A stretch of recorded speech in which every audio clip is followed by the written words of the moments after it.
જ્યારે ચૂંટણી આવે છે ત્યારે મોટી મોટી વાતો કરતા જનપ્રતિનિધિઓ જ્યારે પોતાને પદ મળી જાય ત્યારે આળસુ, બેજવાબદાર અને ભ્રષ્ટાચારી બની જાય છે. અને જ્યારે રાજકોટના પ્રથમ નાગરિક મેયર નયનાબેન પેટડિયા સાથે અમે કેલેન્ડર મામલે વાત કરવાનો પ્રયત્ન કર્યો ત્યારે તે મીડિયા પર ગુસ્સે થયા હતા. નયનાબેન, તમને આખું રાજકોટ ઓળખે છે કે જ્યારે ટીઆરપી કાંડ થયો, નિર્દોષ 27 લોકોના જીવ ગયા, ત્યારે તમને પ્રશ્ન કરતા તમે ઊભી પૂછડીએ ભાગ્યા હતા. જવાબદારી તમારી છે જવાબ આપવાની. કેમ ભાગ્યા હતા? શબ્દો નહોતા. આજે તમે કહો કે મીડિયા વાળા રાત્રે તમને 1:30 વાગે જગાડે છે.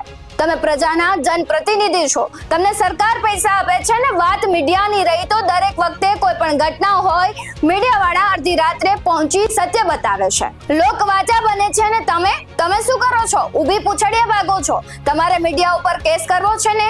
હા, તો તમે કરજો જ.